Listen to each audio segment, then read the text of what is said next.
मैं कथाओं में कहा करता हूं कि ठाकुर जी के श्री अंग से कुछ भी प्रकट होता है वो हमारे उद्धार के लिए होता है।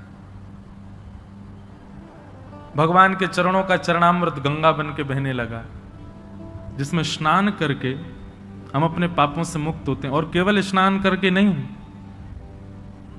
गंगा मैया तो जो व्यक्ति जीवन भर गंगा जी के तट पर नहीं गया और प्राण त्यागने के बाद उसका शरीर शांत हो गया, उसके बाद परिवार के किसी व्यक्ति ने यदि उसका श्राद्ध या उसका कोई गंगा जी में तर्पण आदि कर दिया तो भी वो मुक्त हो जाता है।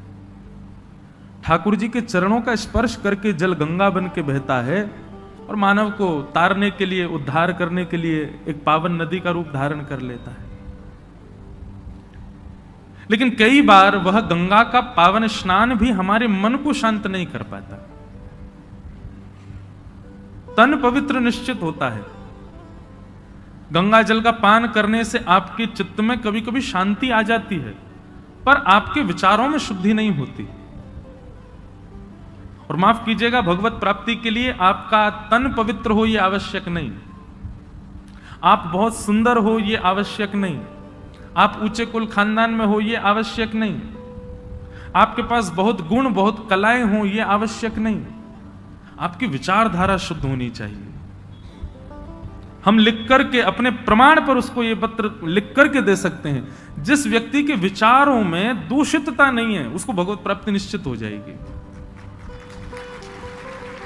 जो विचारों से पवित्र है। अच्छा, विचारों की पवित्रता कैसे पता चलती है? कैसी भी स्थिति आए उसका निर्णय हमेशा सकारात्मक होगा, वो नकारात्मक विचार कर ही नहीं सकता। मैं बहुत जोर देता हूं इस बात पर। बुद्धि की शुद्धता बहुत जरूरी है और वो भागवत से ही होती है। इसीलिए भागवत को भी भागीरथी कहा गया। भागवत भागीरथी क्यों? तन की पवित्रता के लिए गंगा चरणों से प्रकट हुई है, पर बुद्धि की शुद्धता के लिए भगवान ने अपने मुख से गंगा प्रकट की। श्रीमद् भागवत के एकादश 10वें स्कंद में नवयोगेश्वर संवाद है। वहां नवयोग, आप लोगों को कभी अवकाश मिले, एक कथा हम आपको अपनी बताते हैं, वो जरूर सुनिएगा। नवयोगेश्वर संवाद पर हमने कथा कही थी, 2 वर्ष हो गए बद्रीनाथ में। उस कथा को निश्चित श्रवण कीजिए जब भी आपको अवकाश मिले, बहुत सुंदर कथा है। हम अपनी कथा की प्रशंसा नहीं करते, मैं अपनी कथा सुनता भी नहीं हूं, लेकिन वो कथा एक भक्ति पथिक के लिए बहुत आवश्यक है। कोई भक्ति मार्ग का अनुगामी, उसको जीवन में कोई रुकावट ना आवे और गतिशीलता बनी रहे, उसके लिए उस कथा को निश्चित सुनिएगा।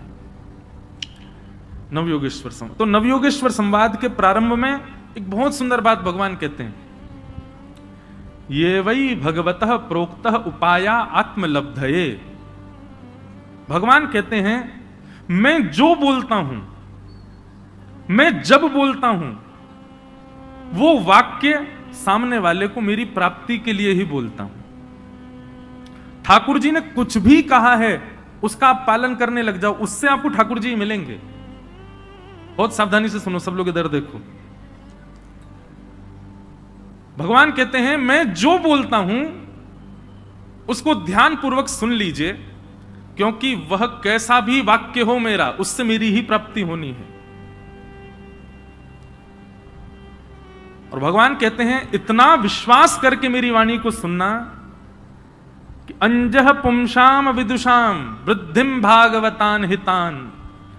बोले, जिस प्रकार विश्वास की अतीत को क्या कहते हैं? एक होता है विश्वास, एक होता है अतीत विश्वास। मुझे बहुत विश्वास है। बहुत विश्वास का प्रतीक क्या होता है? कि आंख बंद करके विश्वास है।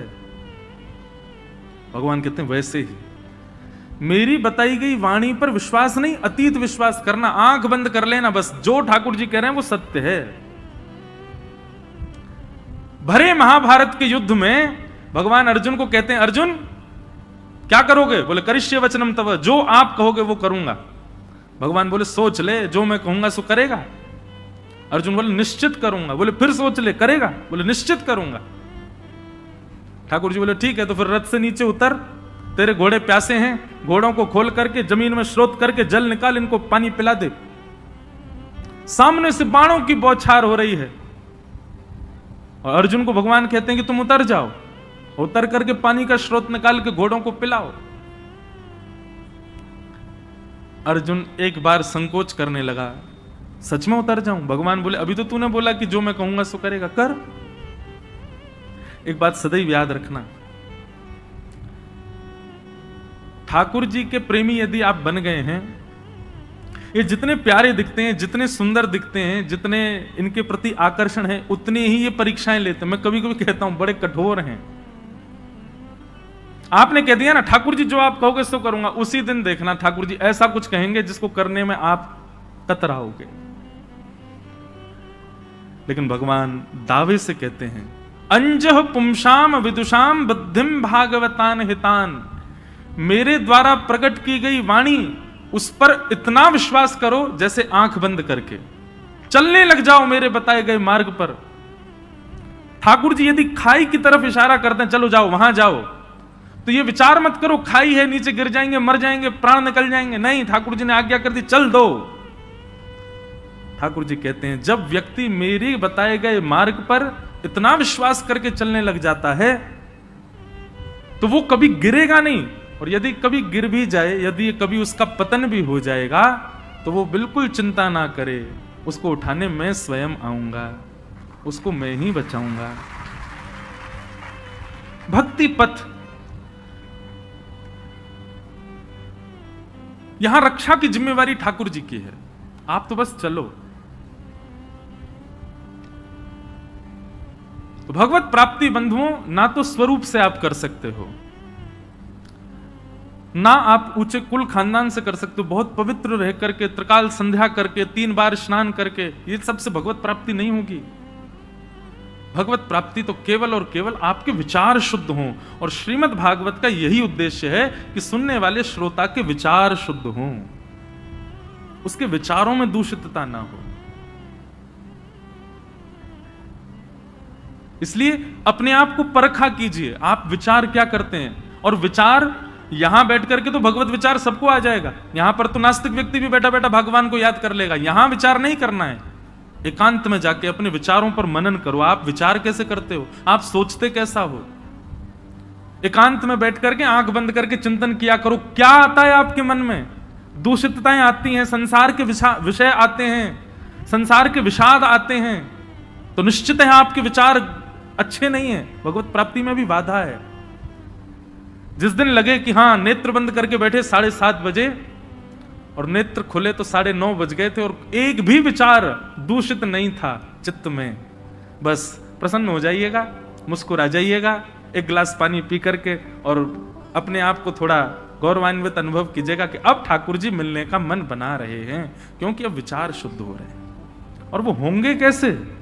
सत्संग से। जाढ्यम धियो हरति सिंचति वाचि सत्यम, मानोन्नति दिशतु पापम पाकरोति, लक्ष्मी तनोति वितनोति च दिक्षु कीर्ति, सत्संगति कथय किम न करोति पुंसा। सत्संग क्या करता है, कथा क्या करती है? सबसे पहला काम, जाढ्यम धियो हरति सिंचति वाच सत्यम। बहुत सावधानी से सुनिएगा सब लोग। जाढ्यम धियो हरति सिंचति वाच सत्यम, सत्संग का सबसे पहला कार्य है वो आपकी जड़ बुद्धि का हरण करेगा। जड़ बुद्धि बहुत प्रकार की होती है। जड़ बुद्धि का रूप क्या होता है? बहुत क्रोध आ जाना, अपने मान यश की बहुत कामनाएं रखना, यह जड़ बुद्धि का लक्षण है। किसी पर संशय, किसी पर दुराग्रह करना, किसी के भी प्रति नकारात्मक सोच रखना, ये सब संशयात्मक बुद्धि के लक्षण हैं, जड़ बुद्धि के लक्षण हैं। सत्संग सबसे पहले आपकी जड़ बुद्धि का हरण करता है। जड़ बुद्धि का हरण होने के बाद क्या होगा? जो अत्यंत दोषयुक्त व्यक्ति है उसमें भी आपको गुण दिखाई देने लग जाए, समझो अब आपकी जड़ बुद्धि का हरण हो गया। अत्यंत उपेक्षित व्यक्ति भी आपको शुद्ध लगने लग जाए तो समझो आपकी जड़ बुद्धि का हरण हो गया। ऐसा व्यक्ति जिसको कोई स्वीकार नहीं करता, आप उसमें भी गुण देखने लग जाते हो तो समझो आपकी जड़ बुद्धि का हरण हो गया। सबसे पहला काम सत्संग क्या करता है? जाढ्यम धियो हरति, आपकी जड़ बुद्धि का हरण करेगी। सत्संग दूसरा काम क्या करता है? सिंचति वाच सत्यम, आपकी जिह्वा में सत्यता आ जाएगी, अधिकतर सत्य बोलने की इच्छा प्रकट हो, अधिकतर सत्य बोलने का भाव प्रकट हो।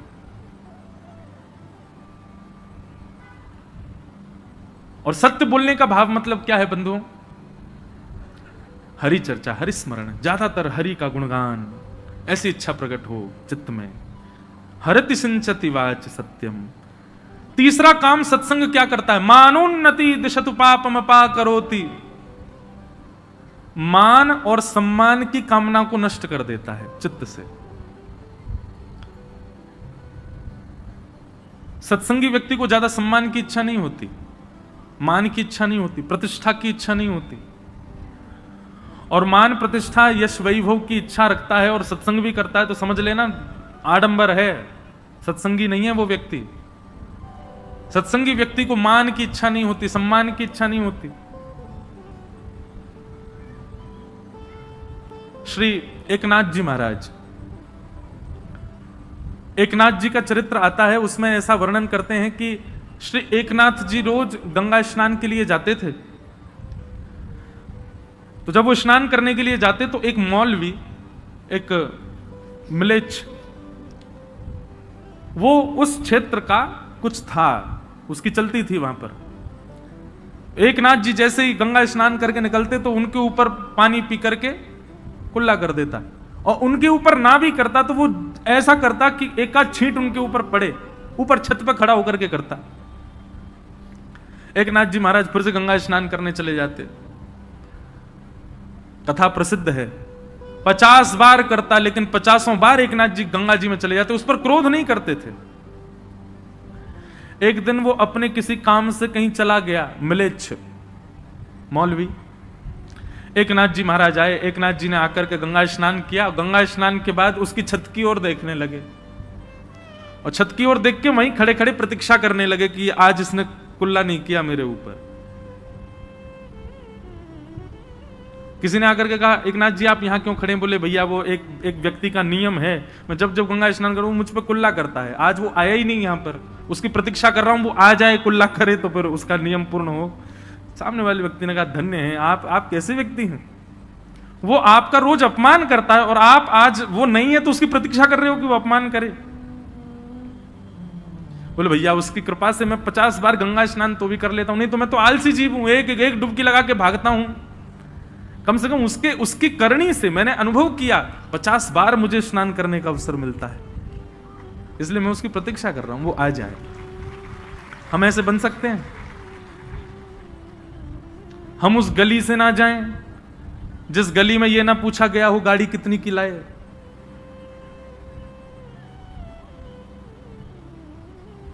हम उस मोहल्ले में नहीं जाते, हम उस कार्यक्रम में नहीं जाते जहां हमारा बैरी आया हो।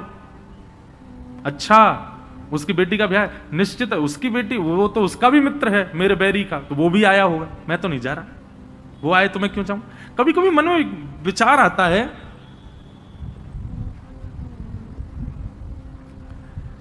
हम लोग कैसे हैं, हमारा स्वभाव कितना ज्यादा संकीर्ण हो चुका है। छोटी छोटी बातों पर, छोटे छोटे विषयों पर हम कितनी दूषित भावनाएं ले आते हैं अपने चित्त में। कभी ठाकुर जी से सीखो, ठाकुर जी कैसे हैं, उनका स्वभाव देखो कैसा है, कितना प्रिय स्वभाव। हम उनके लायक किंचित भी नहीं है, पर फिर भी ठाकुर जी नित्य हमको दर्शन देते हैं, नित्य अपना नाम हमारे मुख से बुलवाते हैं।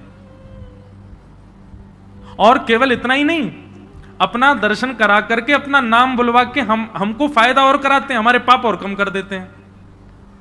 भले ही हम पाप करके आ रहे हैं, एक श्लोक बोला जाता है कई मंदिरों में आरती के बाद, पापो हम पाप कर्मा हम पापात्मा पाप संभव त्राहि माम पुंडरी काक्ष सर्व पाप हरो हरि। इस श्लोक का अर्थ क्या है?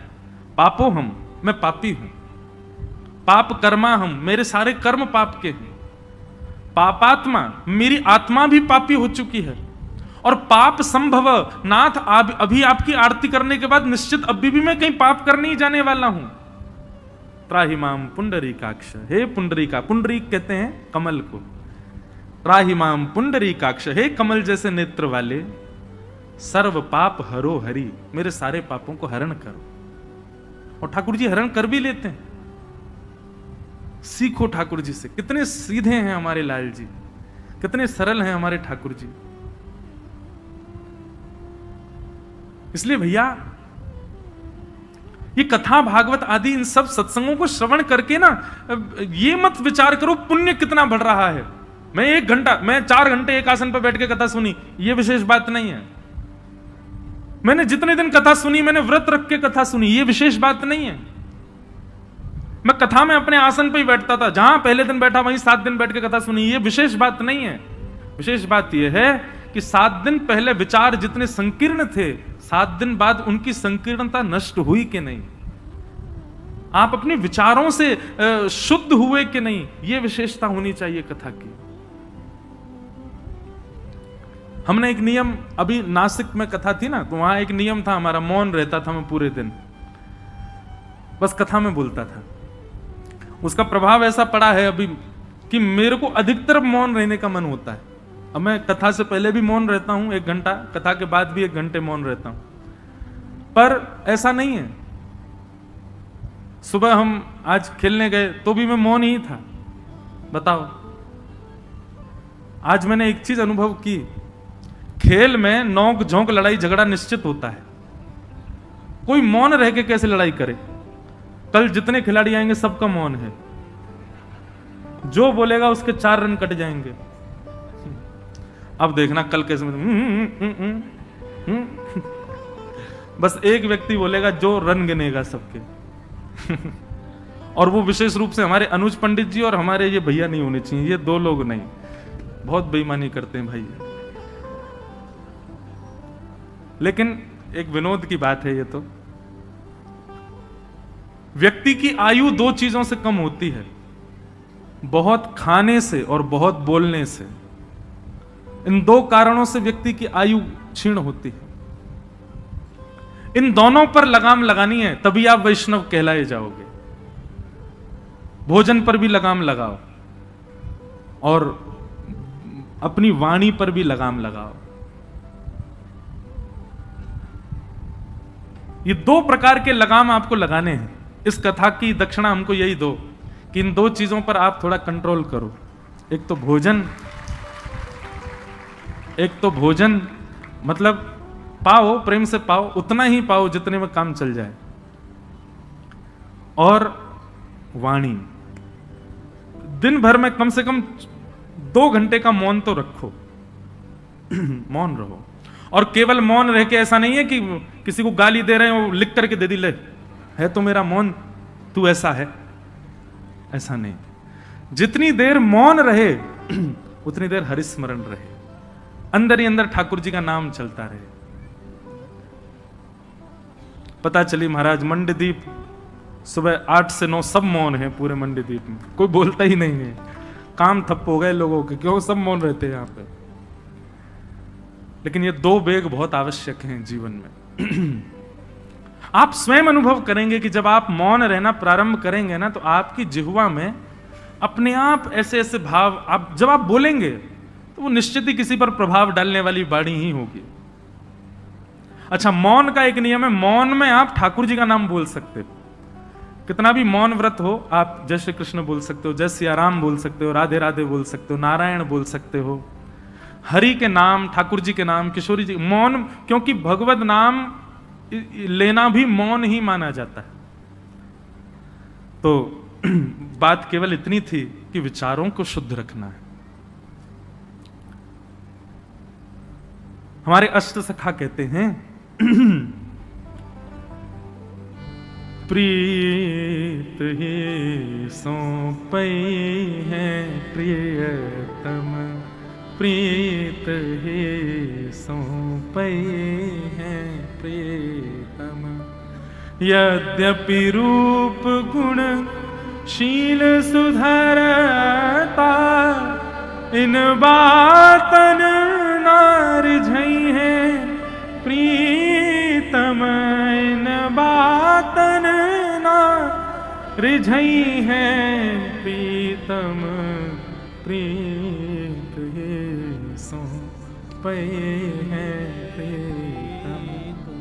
अष्ट सखा कहते हैं प्रीतम प्रीत ही सो पई है।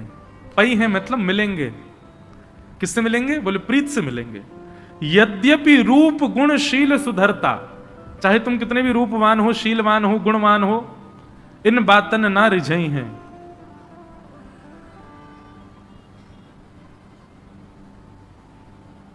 कितनी भी श्रेष्ठताएं हों, वो विशेष बात नहीं। प्रीति कितनी है आपकी। और सुनिए, सत्संग जड़ बुद्धि का हरण करता है। बुद्धि में सकारात्मक विचार आ जाते हैं, और जैसे ही सकारात्मक विचार आते हैं आप अपने आप प्रेमी हो जाते हैं, और जैसे ही आप प्रेमी हुए ठाकुर जी आपको स्वीकार कर लेते हैं। ये भागवत की यात्रा भैया ठाकुर जी के स्वीकारीकरण की यात्रा, कि वो हमें स्वीकार करें। एक व्यक्ति ने मुझसे पूछा कि महाराज जी, मानव का उद्देश्य क्या होना चाहिए? मैंने कहा आप बताओ। बोले कि आप तो यही कहोगे भगवत प्राप्ति। मैंने कहा नहीं, भगवत प्राप्ति उद्देश्य नहीं है मानव का। तो हम ठाकुर जी से मिलें, ठाकुर जी हमको मिलें, ये हमारा उद्देश्य नहीं है। ठाकुर जी हमको प्रिय लगे, ये हमारा उद्देश्य नहीं है। हमारा उद्देश्य केवल ये, हमारे कर्म ऐसे हों, हमारे विचार ऐसे हों, हमारे भाव ऐसे हों, हमारी बुद्धि ऐसी हो कि उन सब से हम ठाकुर जी के प्रिय बन जाएं। ठाकुर जी तो सबको प्रिय लगते हैं, पर ठाकुर जी को प्रिय कौन लगता है? ये बड़ी बात। ठाकुर जी के प्रिय बनने का विचार करो। देखो, हर मानव किसी अन्य व्यक्ति के लिए अपना निर्माण करता है। बहुत ध्यान से सुनिएगा। हर व्यक्ति किसी को दिखाने के लिए ही अपना निर्माण करता है। बालक माता पिता की नजरों में श्रेष्ठ बनने के लिए पढ़ाई करता है, डिग्रीज लाता है, अच्छे से एग्जाम देता है और मेहनत करता है कि मेरे माता पिता का सीना चौड़ जाए कि हां हमारा बेटा बहुत अच्छा है। पत्नी अपने पति को रिझाने के लिए सब क्रिया करती है। संसार में हर व्यक्ति किसी एक व्यक्ति को केंद्र में लेकर के ही अपना निर्माण करता है। वैष्णव को चाहिए ठाकुर जी को केंद्र में रखे और वो हमसे रीझें, उसके लिए अब क्रिया करें। आज तक हमने सारी वो क्रिया की जिससे संसार रीझा हो, पर अब वो करना है जिससे ठाकुर जी रीझे। यही वैष्णव धर्म है। स हरे प्रिय। उद्देश्य लिख लीजिएगा कहीं पर। क्या है हमारा उद्देश्य? कि हम हरि प्रिय बने। हरि तो सबको प्रिय हैं, पर उनके प्रिय हम बने। वो हमें देख के रीझ जाया करें, वो हमें देख के प्रसन्न हो जाया करें, हमें देख करके उनको सुख मिला करे। ऐसा निर्माण स्वयं का करना है। इसीलिए हम वैष्णव बने हैं। जिस दिन से आप केंद्र बिंदु ये रख लेंगे ठाकुर जी को प्रसन्न करने के लिए ही सब करना है, आपको भक्ति करनी नहीं पड़े, अपने आप होती चली जाएगी। अपने आप आपके विचार शुद्ध होंगे, अपने आप आपकी क्रियाएं शुद्ध हो जाएंगी। तो इस प्रकार के भाव हैं। सब भावों को हम प्रणाम करते हैं।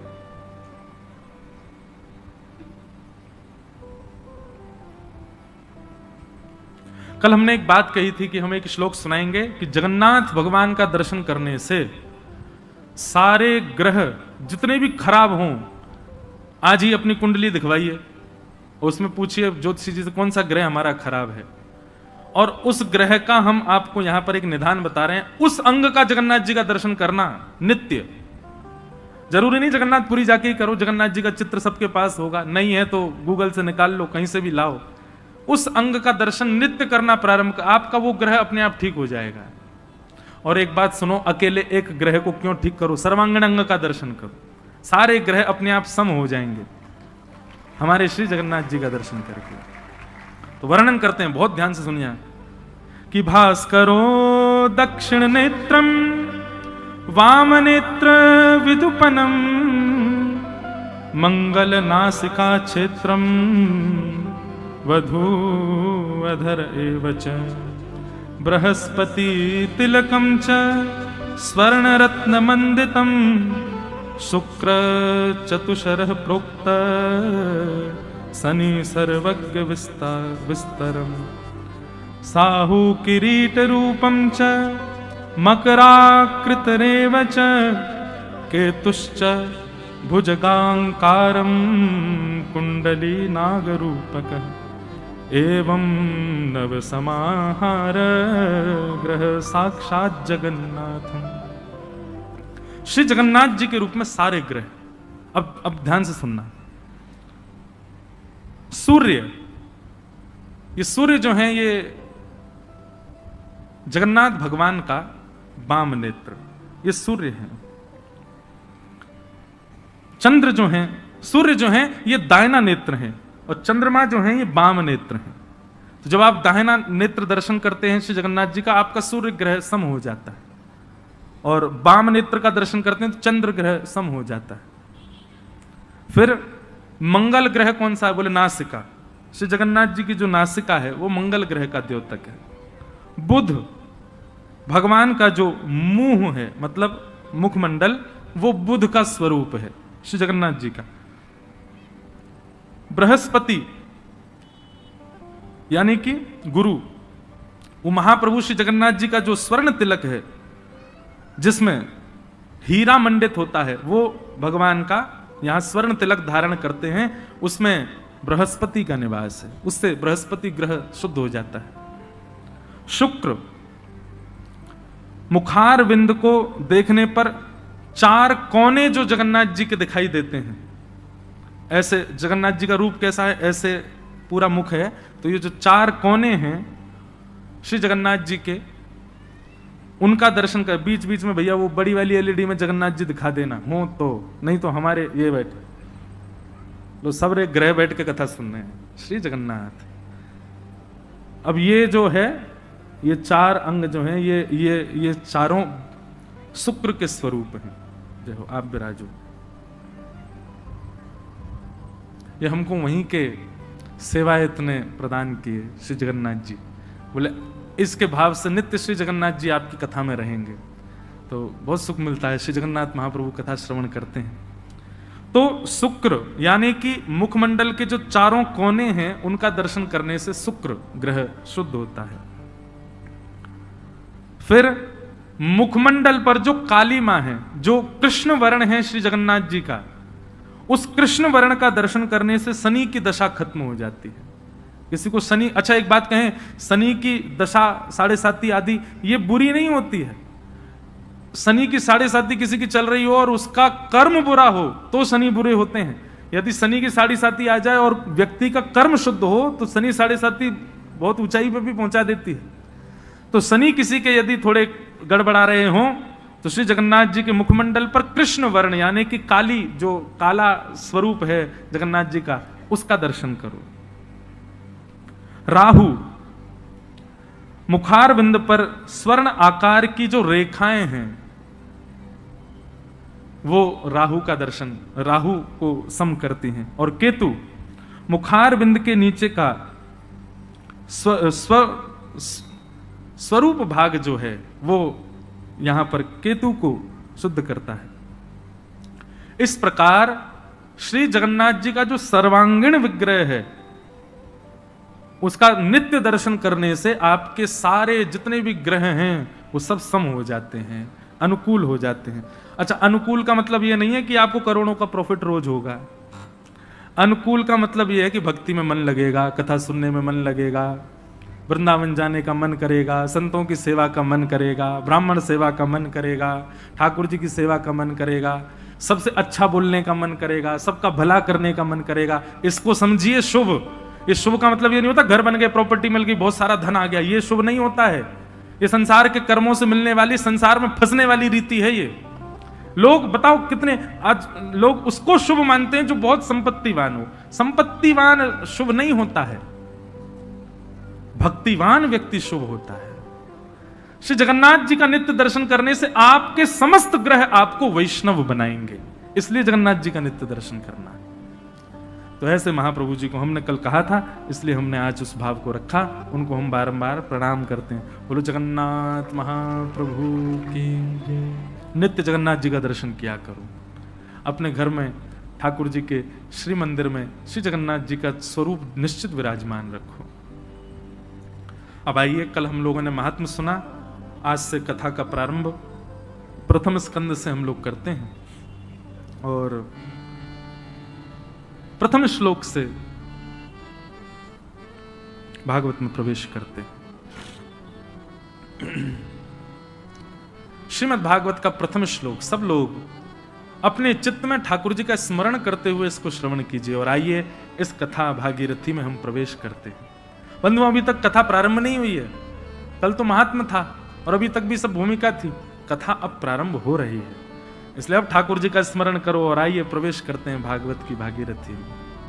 बोलो वृंदावन बिहारी लाल की जय। जन्माद्यस्य यतोऽन्वयादितरतः चार्थे स्ववीज्ञस्वराट्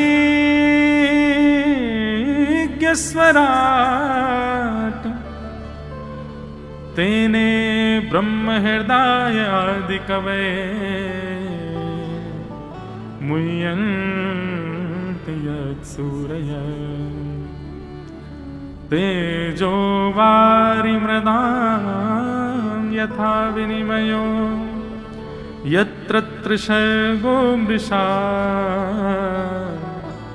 धाम्ना स्वेन सदा निरस्तकुहकम् सत्यं परम धीमहि। सत्यम परम धीमहि, बहुत सुंदर सूत्र कि ध्यान करने योग्य कौन है, ध्यानी योग्य कौन है। धीमहि का मतलब हम ध्यान करते। ध्यान करने योग्य कौन है? बोले जो भी परम सत्य है वो ध्यान करने योग्य है। ध्यान किसका करना चाहिए बंधुओं? नित्य ठाकुर जी का ध्यान, सब कहेंगे उनका ध्यान करना चाहिए, केवल उससे काम नहीं चलेगा। उस वैष्णव का ध्यान करो जिसकी वजह से आप भक्ति मार्ग में आए हो। उस गुरु का ध्यान करो जिनकी कृपा से आप भजन के मार्ग पर आगे चल रहे हो। उस तीर्थ का, उस भूमि का, उस धाम का ध्यान करो जिसने आपको ठाकुर जी के योग्य बनाया है। उस चर्चा का ध्यान करो जिस चर्चा से आप भगवत सामीप्य को प्राप्त हो गए। और एक और बात, उस घटना का भी, क्योंकि बंधु बिना घटना के भी कोई वैष्णव नहीं बनता, एक ना एक घटना तो सबके जीवन में होती। उस घटना का भी ध्यान करो जिस घटना ने आपको ठाकुर जी के सन्मुख पहुंचाया हो। उस रूप का ध्यान करो जिस रूप से ठाकुर जी का साक्षात्कार हुआ हो। हर उस भाव का ध्यान रखो जिससे भगवत सामीप्य का आपको अनुभव हुआ हो। नित्य उनका ध्यान किया करो। भागवत की कथा में बहुत सारे भक्तों के चरित्र आते हैं। ध्रुव जी का चरित्र आएगा, प्रहलाद जी का आएगा, भीष्म पितामह का आएगा, कुंती का आएगा, पांडवों का आएगा, अजामिल का आएगा, वृत्रासुर का आएगा। कितने सारे भक्तों के चरित्र आते हैं। और केवल भागवत के विलग भी हम कई भक्तों के चरित्र सुनाते हैं। जिन भक्तों के चरित्र सुनकर के रोएं फड़फड़ाने लगे हों, नेत्र सजल हो गए हों, उन भक्तों का स्मरण किया करो नित्य। और एक बात आपको बता दें, सबसे पहला ध्यान ठाकुर जी का नहीं, सबसे पहला ध्यान किसी वैष्णव का, उसके बाद गुरु का, उसके बाद तीर्थ का, उसके बाद धाम का, उसके बाद ठाकुर जी की लीला का और अंत में ठाकुर जी का। ध्यान की विधा ऐसी, इस प्रकार ठाकुर जी का ध्यान। क्योंकि आपने सबसे पहले ठाकुर जी का ध्यान किया तो आपके विचार इतने शुद्ध नहीं है कि ठाकुर जी टिक पाए। ठाकुर जी को टिकाने के लिए सबसे पहले परकोटा बनाओ, पहले पिंजरा बनाओ जिसमें ठाकुर जी को कैद कर सको। उसके लिए वैष्णवों का ध्यान, गुरुजनों का ध्यान, धाम का ध्यान, तीर्थ का ध्यान, सुंदर लीला का ध्यान। और एक लीला का ध्यान तो निश्चित किया कीजिए। हम कथा में लीला सुनाते हैं ठाकुर जी की, उस लीला को सुन करके अपने चित्त में विराजमान कर लो। और जब कभी भी बैठो नेत्र बंद करके उस लीला का चिंतन करो। लीला के चिंतन से क्या होता है, आपका मन एकाग्र रहता है, वो भटकता नहीं है। जैसे कि हमारे वृंदावन की एक सुंदर छोटी सी लीला सुनाऊं।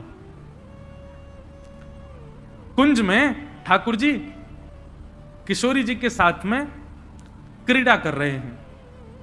और क्रीड़ा में क्या कर रहे हैं? बोले छुपन छुपाई खेल रहे हैं, दुबका दाई खेल रहे हैं।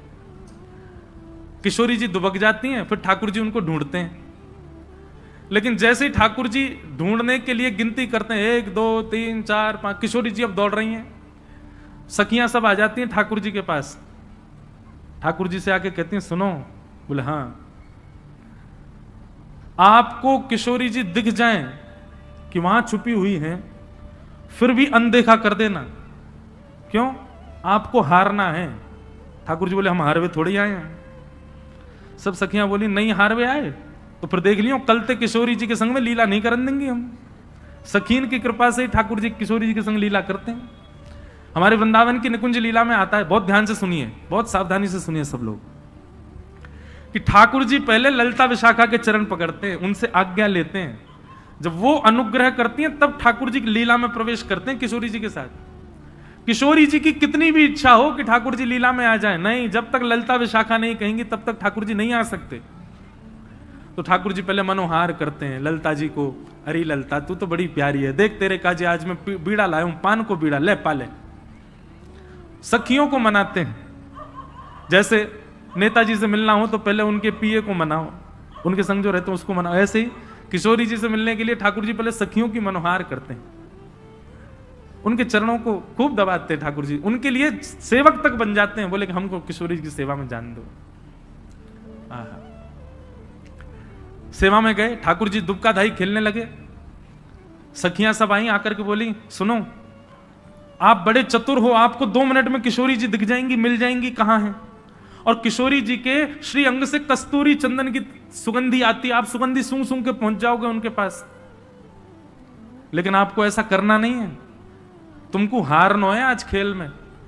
किशोरी जी सामने आके खड़ी है जाएं तो भी यही करियो, अरे किशोरी जी तुम कहां, मुझको तो दिख ही नहीं रही हो, तुम्हारी हार होनी चाहिए। ठाकुर जी बोले नहीं मैं ना हारूंगा, मैं नंद बाबा को छोड़ा हूं, हारवे थोड़ी आया हूं। ललिता विशाखा बोली देख ले, हारे को नहीं तो फिर देख लियो कल ते तेरो प्रवेश बंद है निकुंज में। अरे नहीं नहीं नहीं मैं तो हार जाऊंगा, अब हार स्वीकार कर रहा हूं। हे श्यामाजू मैं तो हार गए हो, मुझे तो मिले ही नहीं रही आप। ठाकुर जी हार गए। किशोरी जी बोली अच्छा अच्छा। किशोरी जी की आती सखियां सब चली जाती हैं। किशोरी जी को लगता है वास्तव में ठाकुर जी हार गए। अरे श्याम सुंदर मैं तो सामने ही खड़ी, आपको दिखी नहीं। ना श्यामाजू मैं कहां करूं, मैंने तो बहुत ढूंढा, आप मुझको मिली ही नहीं। अच्छा चलो अब आप दुबक जाओ, मैं आपको ढूंढूंगी। ठीक है। अब किशोरी जी गिनती करें 1 2 3 4। ठाकुर जी भाग रहे हैं ऊपर कदम के ऊपर। ललिता विशाखा बोली नीचे आओ। ऊपर क्यों गए? अरे तो दुबकूंगा ना मैं। बोले ऐसे दुबको कि श्यामाजू को तुम यूं मिल जाओ, श्यामाजू तुमको यूं ही ढूंढ ले, ऐसे दुबको। तो जहां श्यामाजू खड़े होके 1 2 3 4 गिनती, वहीं पीछे ठाकुर जी वृक्ष के पीछे खड़े हो जाते हैं और अपनी पीतांबरी वगैरह सब बाहर कर देते हैं ताकि श्यामाजू को मिल जाऊं मैं। किशोरी जी की गिनती पूरी हुई, पीछे मुड़ के देखो तो वृक्ष के ऐसे ढूंढा तो एक वृक्ष के बगल से ठाकुर जी की पीतांबरी दिख रही है। ठाकुर जी रो रहे हैं, कहा करूं मैं तो दुबक सकूं, लेकिन ललिता विशाखा दुबकन ही ना दे मुझे। और किशोरी जी आमे और आकर के ठाकुर जी को पकड़ ले। अरे देखो मैंने पकड़ लियो। अरे श्यामाजू आप तो बड़ी अद्भुत है, आपसे कौन जीत सके। ऐसे हमारे श्याम सुंदर। अब ये लीला है। अब इस लीला का आप चिंतन जब करोगे ना, हम दावे से कह सकते हैं कोई विकार मन में आ ही नहीं सकता।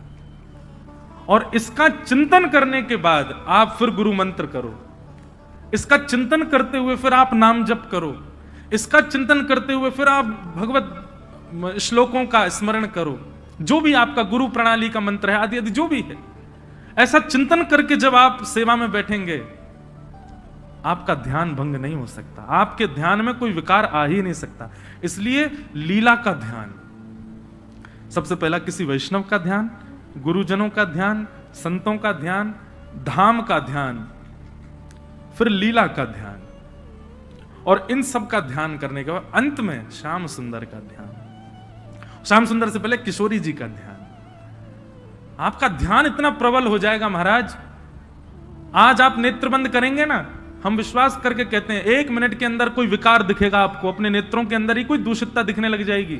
पर लीला, गुरुजन और इस प्रकार की जो प्रणाली हमने 6 लोगों की बताई, इस प्रकार से जब आप ध्यान करोगे 2 घंटे तक नेत्र बंद करके बैठे रहना, कोई विकार नहीं आ सकता, क्योंकि आपने एक सिक्योरिटी बना ली। अब वैष्णव, गुरुजन, लीला, धाम, ये सब बाहर परकोटा बना करके खड़े हैं, उसके भीतर श्याम सुंदर का ध्यान करोगे तो फिर आपके नेत्रों से ठाकुर जी की छवि ओझल नहीं हो सकती। इस प्रकार ध्यान करो। तो सत्यम परम धीमहि, मैं परम सत्य का ध्यान करता हूं। भागवत के प्रथम श्लोक में यह बताया गया। और परम सत्य कौन? परम सत्य ये सब है। और सबसे बड़ी बात, ठाकुर जी का नाम परम सत्य है, उस नाम का ध्यान करो। सत्यम परम धीमहि, परम सत्य का मैं ध्यान करता हूं। भागवत के द्वितीय श्लोक में विषय, अधिकारी, संबंध और प्रयोजन 4 बातें बताई गई। सबसे पहला विषय, धर्म प्रोजित कई तमोत्र परमो। भागवत का विषय क्या है? बहुत सावधानी से सुनिए। भागवत का विषय सुनने वाले के चित्त में परम धर्म का बीज बो देना, यह भागवत का विषय है। परम धर्म की बीज बो देना। धर्म और परम धर्म दोनों में अंतर होता है। आप अपने लिए जो करते हो, इस संसार में मान प्रतिष्ठा यश वैभव प्राप्ति के लिए जो आप कर्म करते हो, वो सब धर्म कहलाते हैं। पर इस संसार से परे भगवत धाम की प्राप्ति के लिए जो आप कर्म करते हो, वो परम धर्म कहलाता है। धर्म और परम धर्म। आपने आश्रम में कमरा बनवाया, ये धर्म है कि परम धर्म है? बहुत ध्यान से सुनिए। आपने आश्रम में कक्ष बनवाया, ये धर्म है कि परम धर्म है? ये धर्म है। आपने असहाय कन्याओं का विवाह करवाया, ये धर्म है कि परम धर्म है? ये धर्म है। आपने गरीब बालकों को विद्यालय जाने की व्यवस्था कर दी, ये धर्म है। ये सब धर्म के अंतर्गत आते हैं। परम धर्म क्या है? आप 4 बजे से और 7 बजे तक यहां बैठ के जो कर रहे हैं, ये परम धर्म है। क्यों? आप दूसरों की सहायता करके उनको श्रेष्ठ बनाओ, वो धर्म। पर जब आप स्वयं की आत्मा का कल्याण का जब मार्ग प्रशस्त करते हैं, स्वीकार करते हैं, उसको परम धर्म कहा जाता है। सबका कल्याण करना है, पर अपना भी तो देखना है।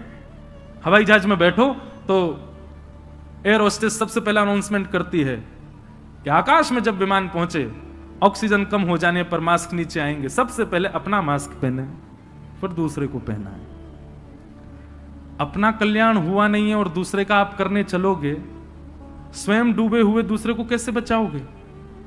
इसलिए सबसे पहले स्वयं के कल्याण किया, और स्वयं के कल्याण की भावना को ही परम धर्म कहते हैं। यहां पर स्वार्थ नहीं है। आप स्वार्थ मत समझिएगा इसको कि स्वयं के कल्याण की भावना रखिए, स्वार्थ नहीं।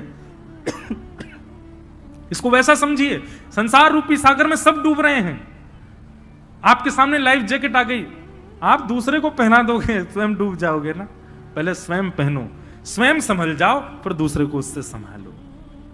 ये परोपकार ही है, ये स्वार्थ नहीं है। ठीक उसी प्रकार परम धर्म का मतलब स्वयं के कल्याण की पहले भावना। मैं भगवत प्राप्ति करूं, उस मार्ग पर पहले स्वयं चलना प्रारंभ कीजिए, और फिर स्वयं चलते चलते चलते चलते फिर दूसरों को लेके। अब जैसे मैं हूं, वैसे देखा जाए तो ठाकुर जी हमको प्राप्त हो चुके। हमारे गिरधर लाल जी साक्षात ठाकुर जी हैं, हमको ठाकुर जी मिल गए। अब आकांक्षा ऐसी कोई कामना नहीं कि वो और ऐसी भावना कि ठाकुर जी मिलो, मिल गए हैं। बस ये है कि अभी थोड़े से और नेक चंचल हो जाओ, नेक चैतन्य है जाओ, ठाकुर जी ने कौन लीला का अनुभव कराओ, ये भावना चित्त में रहती है। बाकी भगवत मिलन की भाग ठाकुर जी तो मिल चुके।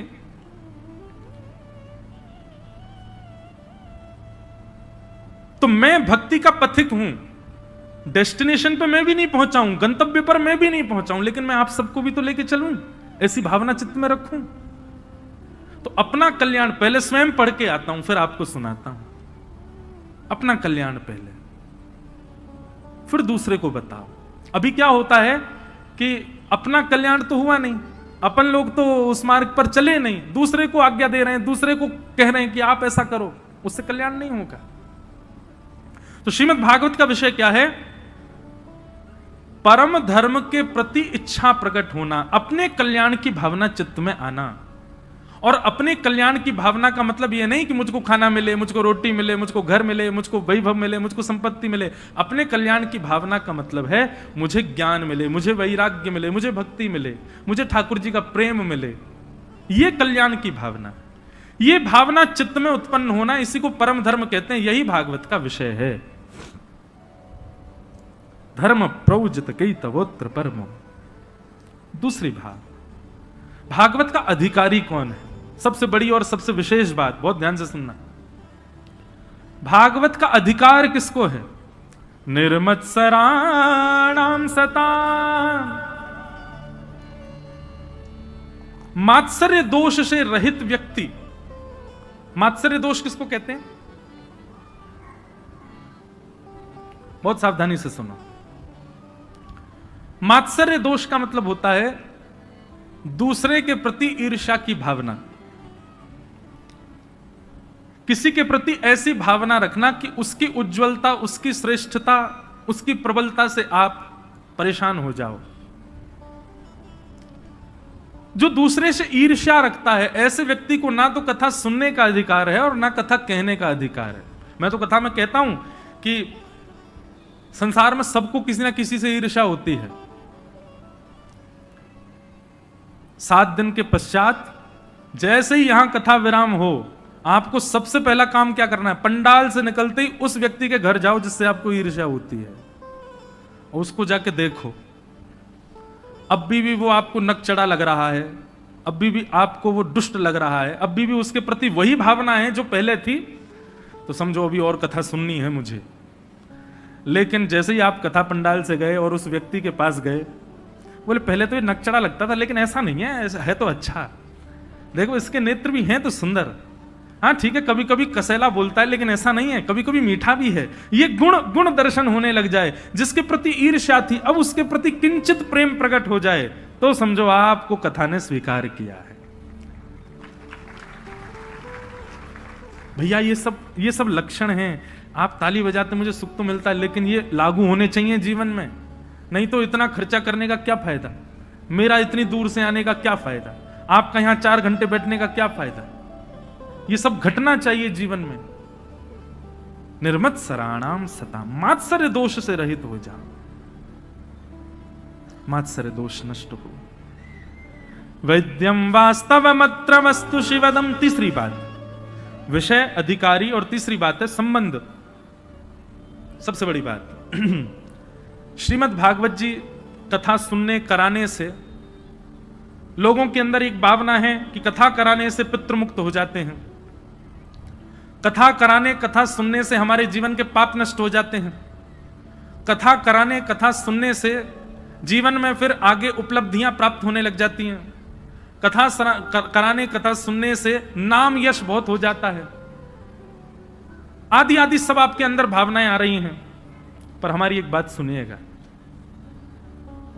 श्रीमद् भागवत चतुर्विध पुरुषार्थ प्रदान नहीं करती है। धर्म, अर्थ, काम, मोक्ष, चतुर्विध पुरुषार्थ आपको यहां नहीं मिलेगा। श्रीमद् भागवती वार्ता मुक्तिदानेन गर्जती। मुक्तिदान की गर्जना करती है भागवत की वार्ता। भागवत की कथा सुनने से पितृ मुक्त हो जाते हैं। सब बात श्रेष्ठ हैं। ये सब अनायास ही होता है। जिस प्रकार सूर्य के प्रकट होने पर प्रकाश अपने आप होता है, ऐसे भागवत जी के विराजमान होने से ये काम जो आप सोच करके जिन उद्देश्य से कथा में बैठे हो, ये काम उद्देश्य सोचने के नहीं है, ये अपने आप होते हैं। पितृ मुक्त अपने आप होते हैं। उस विचार को केंद्र में रख करके करने की आवश्यकता नहीं है, वो हो ही जाएंगे अपने आप। जीवन की सारी विषमता समता बन जाए, ये अपने आप होता है। इसी उद्देश्य से कथा कराने का कोई औचित्य नहीं है। जलेबी खाएंगे तो मुख में मिठास तो होगी, वो उसका स्वभाव है। ऐसे भागवत होने का ये स्वभाव है कि पितृ मुक्त हो जाते हैं। भागवत कराने का ये वहां का वातावरण ही ऐसा हो जाता है कि सब मुक्त हो जाते हैं, सब शुद्ध हो जाते हैं, सब पवित्र हो जाते हैं। तो आपने एक्स्ट्रा तो कुछ मांगा ही नहीं, जो अनायास ही होता है वही आप दोबारा मांग रहे हो। तो इसलिए इसके लिए कथा नहीं करानी है। कथा कराने के पीछे केवल एक उद्देश्य होना चाहिए, कृष्ण प्राप्तिकरम सस्वत साधनम तद्वदाधुना। कथा कराने के पीछे एक ही उद्देश्य होना चाहिए, क्या? कि ये प्राण जब निकलें, हमें नहीं पता कब निकलेंगे, पर ये प्राण जब निकलें उससे एक क्षण पहले ही सही, मृत्यु के बाद मुझे भगवत दर्शन नहीं करना है, मृत्यु के बाद मुझे ठाकुर जी का साक्षात्कार नहीं करना है। मैं कथा इसलिए सुन रहा हूं, मैं भक्ति मार्ग इसलिए अपना रहा हूं, मुझे जीवित अवस्था में ठाकुर जी को देखना है। जिस प्रकार भक्तिमती मीराबाई ने दर्शन किया, जिस प्रकार गोस्वामी तुलसीदास जी ने दर्शन किया, जिस प्रकार इन वैष्णवों ने दर्शन किया, वैसे ही मुझे भी अपनी जीवित अवस्था में दर्शन करना है। इस उद्देश्य से भागवत की कथा सुनो, इस उद्देश्य से भागवत की कथा में आओ। सुंदर पंक्ति है, आपने गजेंद्र को क्यों तारा? इसको कहते हैं व्याज स्तुति। क्या कहते हैं? जोर से बोलो। व्याज स्तुति का मतलब क्या होता है? नोचते हुए स्तुति करना ठाकुर जी को छेड़ते हुए स्तुति करना। ऐसे करते हैं ना हम लोग कई बार। हाँ, पिताजी से कहते हैं आपको तो वही ज्यादा प्यारा है, मैं तो प्यारा हूं नहीं। इस प्रकार हम पिताजी से कभी कहें, मां से कभी कहें। इस प्रकार भक्त ठाकुर जी से क्या कहते हैं? बोले आपने गजेंद्र को क्यों उबारा? तब कह रहे हैं गजराज तारो तेने आवने को जावने को। बोले आपको सवारी करनी थी उसकी, आपको लगा बढ़िया गाड़ी मिल जाएगी, हाथी, इसको उबार दो। आपने उसकी रक्षा कर दी, वैकुंठ ले गए, उस पर बैठ के घूमते हो आप पूरे दिन। मतलब आपका कोई ना कोई काम जब बनता है तभी आप कृपा करते हो, बिना काम के आप कृपा नहीं करते। और अपना नाम रख दिया कृपालु, भक्त वत्सल कृपालु। आप बिल्कुल भक्त वत्सल कृपालु नहीं हो। ठाकुर जी से ऐसे नोक झोंक करते हुए भक्त कहता है गजराज तारो तेने आवने को जावने को। आपने आने जाने के लिए गजेंद्र को तारा, और खावने पकावने को मीराबाई तारी है। वैकुंठ के रसोईया आजकल बढ़िया भोजन नहीं बना रहे थे, तो आपको बड़ी लगी क्या करें, कोई बढ़िया भोजन होना चाहिए। तो आपने देखा भारत में सबसे बढ़िया भोजन कौन बना? मारवाड़ी बहुत बढ़िया भोजन बनाते हैं, राजस्थान के लोग बहुत अच्छा प्रसाद बनाते हैं। सोई महाराज आपने मेवाड़ की, मेड़ता की मीराबाई को चुन लिया। बोले हाँ चलो ठीक है, थोड़ा बहुत भोजन खाती, इसको तार दो। क्या करेगी? वैकुंठ में आके बढ़िया बढ़िया रोटी बनाएगी। अब हम तो मध्य प्रदेश में बैठे हैं, लेकिन मारवाड़ी लोग क्या बढ़िया भोजन पाते हैं, एक से एक सामग्री बनती है उनके यहाँ। ऐसी ऐसी सामग्री की सुने ही नहीं हो नाम। बोले आपने भोजन करने के लिए, बढ़िया बढ़िया भोजन पाने के लिए मीराबाई को तारा, और गजराज तारो तेने आवने को जावने को, खावने पकावने को मीराबाई तारी है। नरसिंह मेहता को तारो वहीवार सवारने को। नरसिंह मेहता को क्यों तारा? बोले बहुत दान दक्षिणा चढ़ती है मंदिरों में, तो एक वो भी होना चाहिए, मुनि हिसाब किताब रखे, कहां कितना चढ़ रहा है, पूरी लेखा जोखा रखे। आप तो पूरे दिन यूं ही खड़े रहते हो, आपका ध्यान तो जाता नहीं कौन कितने चढ़ा रहा है। तो एक व्यक्ति मुनि में रहना चाहिए ना, देखता रहे, आपका सारा व्यापार संभाले। नरसिंह मेहता को तारो वहीवार सवारने को, और वेदन सुनावने को जयदेव तारो है। जयदेव महाप्रभु, महाकवि जयदेव बहुत सुंदर सुंदर रचनाएं सुनाते थे, इसलिए आपने उनको तार दिया ताकि वो बैठ करके आपको सुंदर सुंदर रचनाएं सुनाया करें, वेद सुनाया करें। ठाकुर जी आप निष्काम किसी को नहीं तारते हो, सबसे आपकी कोई ना कोई चीज पूरी होती है। और रैदास तारो तेने चामड़ा मधावने को। बोले रैदास को क्यों तारा? बोले वो जूती बनाने का काम करते, बढ़िया बढ़िया सुंदर जूती बना बना के आपको पहनाएंगे, कभी पादुका बना के पहना देंगे, कभी सुंदर आपके लिए कुछ ना कुछ। सबसे देखो ठाकुर जी आप भी कम, आपके अंदर भी निष्काम नहीं है, आप भी कामना से ही भक्तों को तारते हो। ठाकुर जी बोले ऐसी बात नहीं है। तो बोले ठीक है, तो फिर एक काम करो। बोले क्या? मुझे तार के दिखाओ, क्योंकि मुझे कुछ नहीं आता, मैं आपके किसी काम का नहीं हूं, मुझे तार के दिखाओ। मोहे तारो वा में आपकी भलाई है, मुझे कुछ नहीं आता। रोटी बनवाओगे तो श्रीलंका का नक्शा बना दूंगा, सब्जी बनवाओगे तो क्या बने कुछ समझ नहीं आएगा, वस्त्र बनवाने को कह दोगे तो नाथ चित्रे बना दूंगा, श्रृंगार करने को कह दोगे तो पता नहीं क्या से क्या आपको बना दूंगा। मैं आपके किसी काम का नहीं हूं, मैं तो पैर पे पैर धरे पड़ा रहता हूं, महा आलसी जीव हूं, मुझे तारो। अगर मुझे आपने तार दिया तो मैं कहूंगा कि हां आप निष्काम भक्त वत्सल हो। ऐसी जिद आई कभी मन में? ऐसी जिद कभी हुई मन में? ना। हाँ, ऐसी भावना आवे। अभी नासिक में केवट का प्रसंग कह रहा था मैं। केवट क्या करता है? सब जिद से करवा लेता है ठाकुर जी से। ठाकुर जी को बैठा करके नौका में ले जाता है पल्ली पार, और जैसे ही पहुंचने वाले होते नौका घुमा देता है, फिर घुमा के ले जाता है, जैसे ही पहुंचने फिर घुमा देता है, बीच में घुमा रहा है, इधर से उधर इधर से उधर। राम जी बोले भले आदमी, हमको पार क्यों नहीं कर रहा है, तू 1 घंटा से नाव चला रहा है। केवट बोला इतने में ही थक गए आप, और आप जो हम लोगों को 84 लाख में घुमाते रहते हो, कभी छिपकली बनाते हो, कभी चींटी बनाते हो, कुकर बनाते, सूकर बनाते, दया आती है आपको हम पे जरा भी? 84 लाख में पूरा, जब तक 84 लाख का फेर नहीं हो जाए तब जाके हमको मानव बनाते हो, और यहां 4 फेरे में ही हार गए। कम से कम 84 तक तो रुको। राम जी के नेत्र सजल हो। तो बंधु, ये मुझे ऐसी वाली भक्ति बड़ी प्रिय लगती है वैष्णवों की, जो ठाकुर जी से ऐंठ करके, ऐंठना समझते हैं? ऐंठ करके मतलब थोड़े जो है, हमारे ब्रज के एक सवैया है, हम श्री राधे जू के बल अभिमानी। हमको किसका अभिमान है? बोले किशोरी जी के बल का अभिमान है हमको। हम श्री राधे जू के बल अभिमानी, टेढ़े रहे मोहन रसिया सो, बोलत अटपटी वाणी। ठाकुर जी से अटपटी वाणी बोलते हैं किशोरी जी के, बल अभिमानी। ठाकुर जी काय बात को इतरा रहो भैया, इतनो ऐंठ के काय को बोल रहा? बोले जाने ना है, किशोरी जी की कृपा है हमारे ऊपर, चुप रहियो लाला, कुछ बोल मत जाइयो। ठाकुर जी अच्छा अच्छा अच्छा क्षमा। तो ये ऐंठ करके भक्ति करने वाले, ये मुझे बड़े प्रिय लगते हैं। पर ये जबरदस्ती ऐंठने मत लग जाना, कल से भ्रकुटी टेढ़ी कर देंगे, त्रिलोकीनाथ हैं वो। जब भाव आए, जब उस स्थिति में आओ, तब की बात अलग है।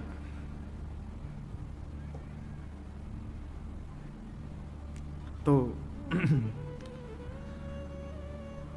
वैद्यम वास्तव मत्र वस्तु सिद्ध। तो ये जो चाहिए ना, भक्ति में थोड़ी ऐंठ आ जाए, किसी को भक्ति में लाड़ प्यार की भक्ति करनी है, किसी को भक्ति में प्रियतम की भक्ति करनी है, किसी को भक्ति में सख्य की भक्ति, ये सारे भक्ति के लक्षण, इनकी कामना से भागवत की कथा सुनो। वैद्यम वास्तव मत्र वस्तु शिवदम। ठाकुर जी की भक्ति करने के लिए भागवत की कथा है, ये मुक्ति उक्ति प्राप्त करने के लिए भागवत की कथा नहीं है। हमें मुक्ति मिले इस कामना से कथा मत सुनिए। मुक्ति मिलेगी, क्या मिल जाएगा? हमको क्या पता कि हम कहां जाएंगे मृत्यु के बाद?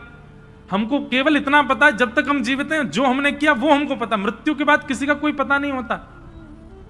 इसलिए भाई, भगवत मिलन की कामना अभी की रखो, अभी मिलना है।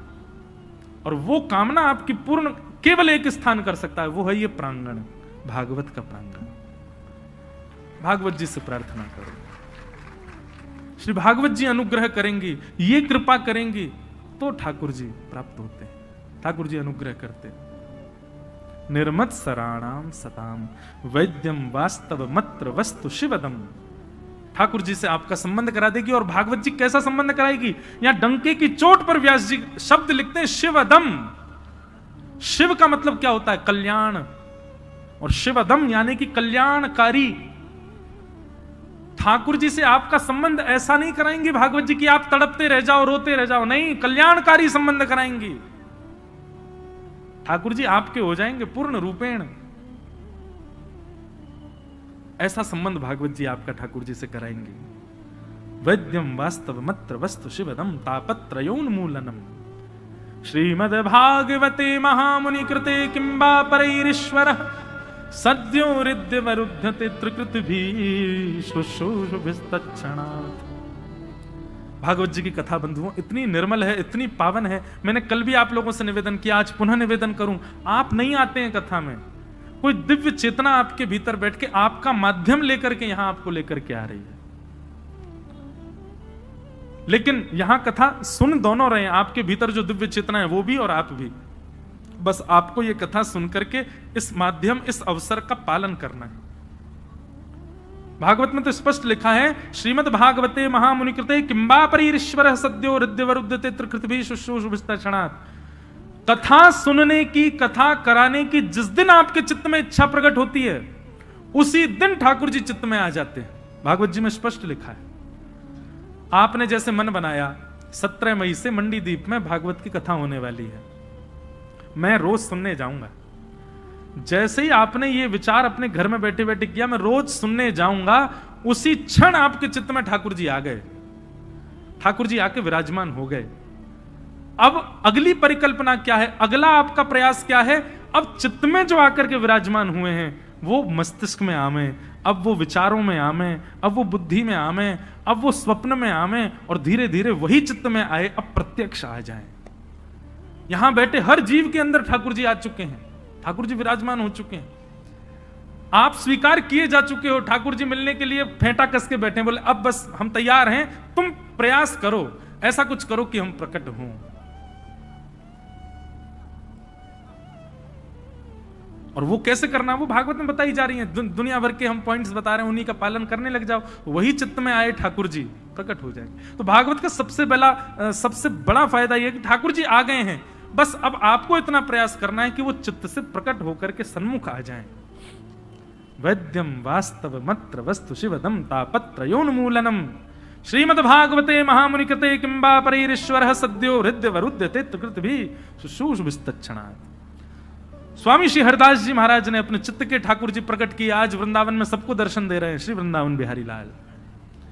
हितहरिवंश महाप्रभु, कल उनका उत्सव है, कल एकादशी है ना, कल महाप्रभु श्री हितहरिवंश महाप्रभु जी का उत्सव, कल उनका चरित्र थोड़ा सुनाएंगे कथा में, जिन्होंने श्री राधा वल्लभ लाल जी को प्रकट किया। मुझे विदिशा में कथा करने आया था, तब भी भोपाल से कई वैष्णव आए, वो मेरे को देखते ही बोलते श्री हरिवंश, तो मैं देखता, मैंने कहां से? बोले भोपाल में राधा वल्लभ मंदिर। मैंने कहा भोपाल में राधा वल्लभ जी कहां से आए? आज भी कई वैष्णव आए, और भी कई, तो परसों हम श्री राधा वल्लभ जी का दर्शन करने जाएंगे जो भोपाल में विराज रहे हैं। और वहीं हवेली भी है ठाकुर जी की, वहां श्री गोवर्धन नाथ जी का दर्शन भी करेंगे। हितहरिवंश महाप्रभु के चित्त के ठाकुर जी प्रकट होकर सबको दर्शन दे रहे हैं, श्री राधा वल्लभ लाल। वैसे तो वो महादेव के ठाकुर जी हैं, पर महाप्रभु जी ने उनको विराजमान किया वृंदावन में। गोपाल भट्ट गोस्वामी, उनका भी अभी उत्सव आ रहा है, श्री राधारमण लाल जी का बुद्ध पूर्णिमा। कितने सुंदर सुंदर अवसर, आचार्य की जयंती भी कथा में पड़ेगी और ठाकुर जी की जयंती भी कथा में पड़ेगी, ठाकुर जी का उत्सव भी कथा में आएगा। तो अपने आप ये क्रम बन रहे हैं, सबके चित्त के ठाकुर जी प्रकट हुए, अब हमारे चित्त के ठाकुर जी भी प्रकट हों, वह भी अनुग्रह करें, कृपा करें, उसके लिए भागवत की कथा सुनो। पिबत भागवतम निगम कल्प तरोर गलितम फलम सुख मुखादमृत द्रव संयुतम पिबत भागवतम रसमालयम मुहुर्हो रसिका भुवि भावुका। श्रीमद् भागवत क्या है? वेद रूपी वृक्ष का पका हुआ फल है श्रीमद् भागवत। वेद वृक्ष ही फल में सार नियोजित करते हैं, चारों वेदों से ही सार निकल करके श्रीमद् भागवत में आया है, जो हम लोग श्रवण कर रहे हैं। समस्त वेदों का सारम सारम समुद्वितम, और सुख मुखाद अमृत द्रव संयुतम। सुखदेव जी के मुख से प्रकट होने के कारण ये भागवत की कथा अमृत तुल्य हो गई है, ये अमर बना देती है सुनने वालों को। और पिबत भागवतम रसमालयम, इस भागवत की कथा को पियो। भागवत की कथा सुनने का विषय नहीं है, पिबत भागवतम रसमालयम, भागवत की कथा को पियो, कानों में भर भर के इसका सुंदर रस पान करो। मुहुर हो रस का भुवि भाव, कितना पिए? बोले पीते रहो पीते रहो पीते रहो। आसावरी, कितना पियो। हमारे स्वामी श्री हरदास जी महाराज एक पद गाते हैं, बहुत सुंदर।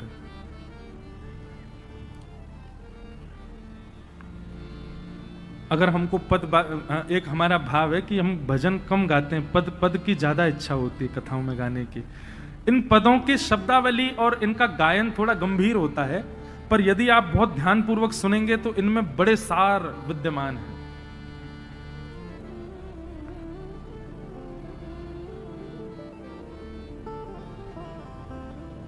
श्री वृंदावन बिहारी लाल जी को जिन्होंने प्रकट किया, ऐसे श्री स्वामी हरदास जी महाराज एक बहुत सुंदर भाव कहते हैं।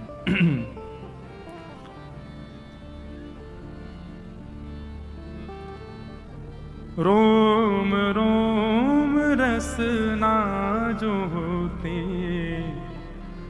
तो तेरे गुण ना बखाने जात। कितना सुंदर और सूक्ष्म और कितना गहरा भाव है।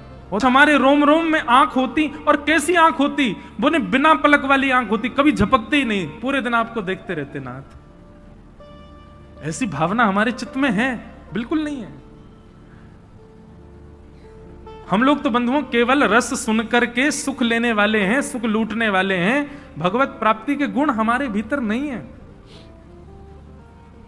ये मैं इसलिए कह रहा हूं ताकि इस चोट को पाकर के किसी के चित्त में ये भावना आवे कि मेरे अंदर ऐसे भाव आए कि मुझे ठाकुर जी मिले।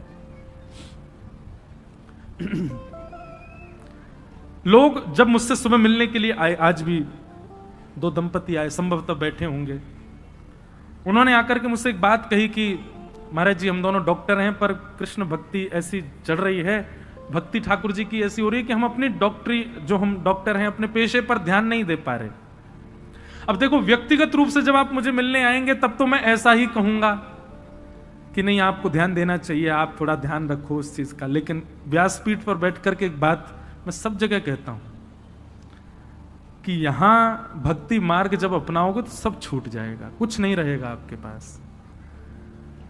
यदि सबको संभालते हुए आप ठाकुर जी का भजन कर रहे हो, अच्छी बात है, लेकिन वो भक्ति का मुख्य रूप नहीं है। या तो इस मार्ग पर मत आइए, इस मार्ग पर मत चलिए, और अगर इस मार्ग को आप स्वीकार कर रहे हैं तो इस बात की पहले ही जिम्मेवारी रखिएगा अपने ऊपर, सब छूट जाएगा, कुछ नहीं रहेगा आपके पास। धीरे धीरे निवृत्ति होती है भक्ति मार्ग में। भक्ति मार्ग में आप साधनों को रखते नहीं हैं, साधनों से निवृत्त होते हैं, विरक्त होते हैं। यहां इकट्ठा नहीं किया जाता है, यहां बांटा जाता है, यहां लुटाया जाता है। और आप यदि संचित रख पा रहे हैं, इकट्ठा कर पा रहे हैं, तो अभी आप भक्ति कर रहे हो, पर ठाकुर जी की नजर में चढ़े नहीं हो। जिस दिन उनकी नजर में चढ़ गए, वो सब छुड़वा देंगे, कुछ नहीं रहेगा आपके पास।